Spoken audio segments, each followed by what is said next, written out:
באתי לכאן להתריס, אלא להציע את ההצעה החשובה ביותר, לא רק עבור העם הפלסטיני, אלא עבור בני שני העמים. השאלה הזו עומדת בפני בני שני העמים מ100 שנה עד עכשיו. אין ספק שהעם הפלסטיני משלם את המחיר הכבד ביותר, אבל גם אין ספק שהחברה הישראלית משלמת מחיר יקר כתוצאה מהכיבוש הארור הזה. נכון שההצעה הזו באה בעיקר לשחרר את העם הפלסטיני מעול הכיבוש, אבל היא בעצם באה לשחרר את בני שני העמים מהכיבוש הזה. תודה רבה. המדינה הפלסטינית קיימת ומוכר בה על ידי 146 מדינות בעולם, כלומר על ידי 88% ממדינות העולם. תודה רבה לכולם. תודה רבה. עוד הפעם, היא מוכרת על ידי 88% ממדינות העולם, וה12% הנוספים כל מדינה, לא רק ארצות הברית, אנגליה, צרפת, גרמניה, גם מיקרונזיה, כולם אומרות שאנחנו תומכים ב-Two-State Solution, אנחנו תומכים בפתרון שתי המדינות.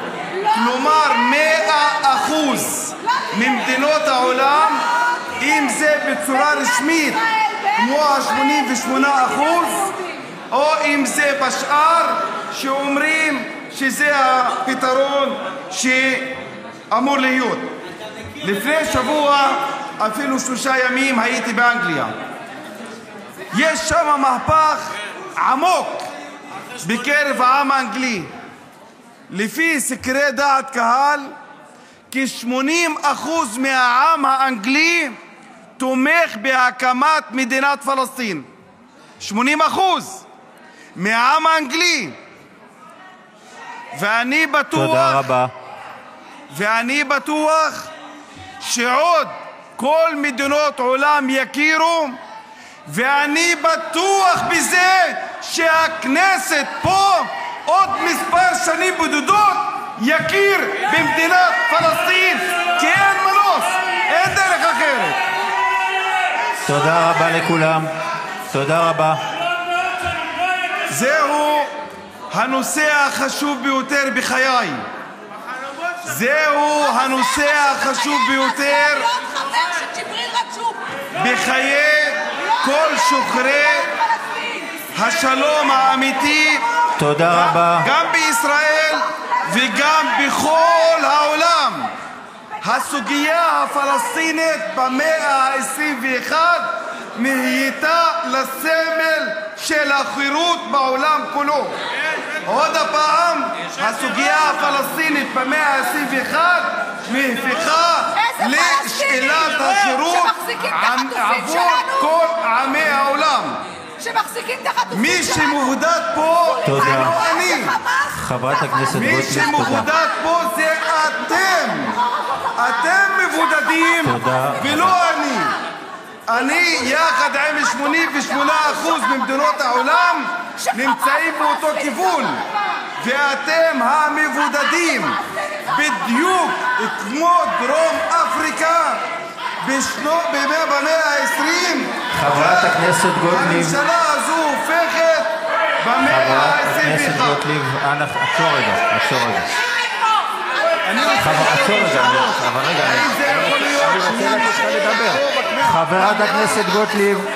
חברת הכנסת גוטליב, אנא חזרי למקום. תודה רבה. האמת, חייב להגיד לכם שאני מבין את הכעס שלכם. באמת, אני מבין את הכעס הזה. אני חייב להגיד שאני מבין אתכם. אני מבין את הכעס הזה. עם פלסטיני יותר מ100 שנה מול כוחות אדירים, והוא נאבק ונאבק ונאבק ולא מרים דגל לבן. אני כל כך מעריך את העם האדיר הזה, העם הפלסטיני. כל כך מעריך. 100 שנה. מאבק אחרי מאבק אחרי מאבק אחרי מאבק. לא מרים דגל לבן. זה עם שמגיע לו לא רק כל הערכה, אלא המדינה היפה ביותר בעולם. אני תומך בהקמת מדינת פלסטין מ4 סיבות. הסיבה הראשונה, בהיותי בן אדם, בהיותי רודף צדק. יש עם שנאנק תחת כיבוש, שהילדים, הבנים, הבנות, הטף, הזקנים, תתביישו לעצמכם. תתביישו. תתביישו. עם שנאנק תחת כיבוש ולא מרים דגל לבן, מגיע לו זכות להגדרה עצמית, נקודה. הסיבה השנייה, בהיותי חלק מהעם הזה, כמה אני גאה שאני פלסטיני. כמה אני גאה שאני חלק מהעם הזה שנאבק למען חירותו, שהוא נמצא בצד הנכון של ההיסטוריה מול הכיבוש ומול הכובשים. תודה רבה. הסיבה השלישית, בהיותי אזרח במדינת ישראל, אני רואה מה קורה לחברה.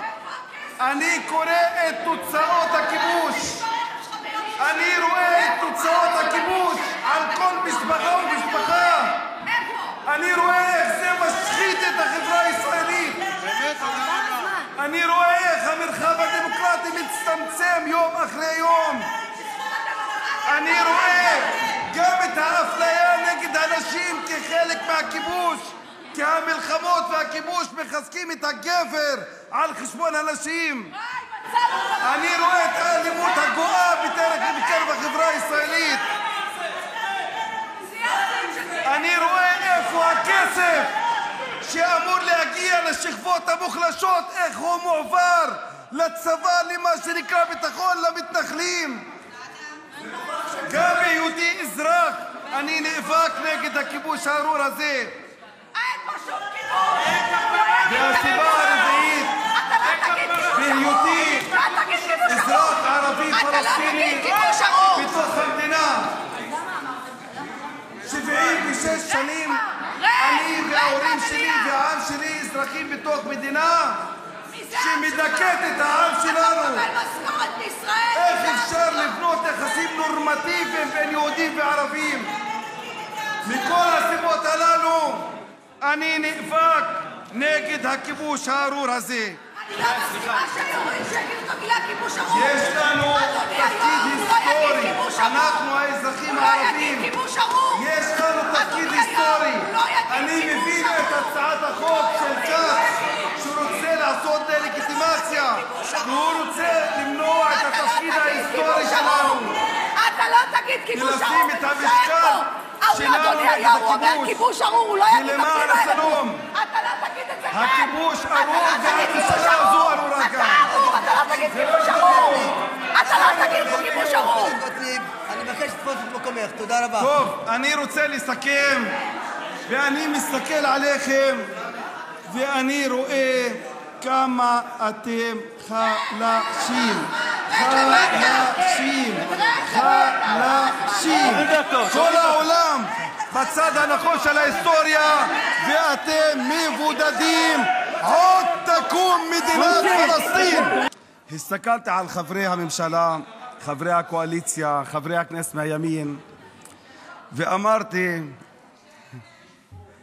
אתם חלשים מדי בשביל למנוע את הקמת מדינת פלסטין. חלשים מדי. אני מסתכל עליכם ואומר, מי אלה? תסתכלו אחד אחד, אני מסתכל. אתם?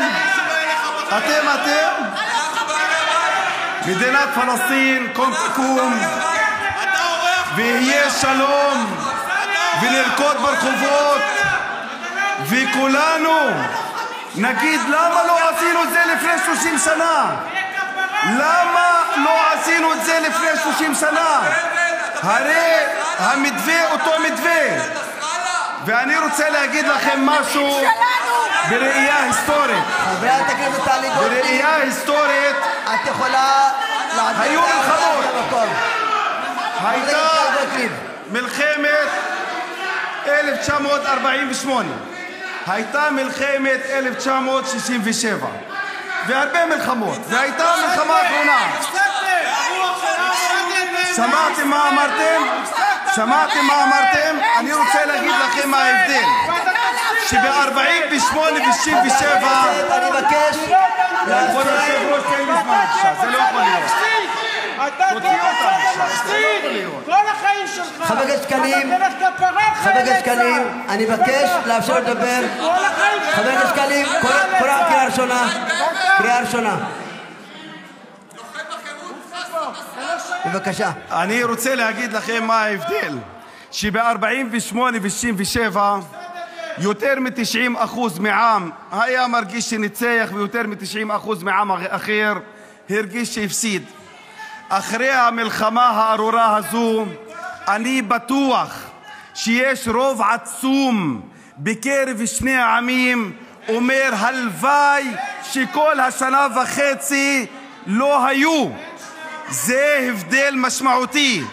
אחרי המלחמה הזו נראה שאין עם שהתאדה, שיש 7.5 מיליון פלסטינים בין הים לנהר ו7.5 מיליון יהודים בין הים לנהר. מה נעשה? אני בטוח שיבוא השכל ויגיד שהאינטרס האמיתי של הפלסטינים והישראלים הוא אינטרס משותף, להשיג את השלום, מדינה לצד מדינה, לכבד אחד את השני. אתם מפחדים מהשלום, אתם מפחדים מהדבר הטוב, אתם מפחדים מרווחת האנשים, אתם מפחדים שהבנים שלנו יחיו בצורה טבעית. אתם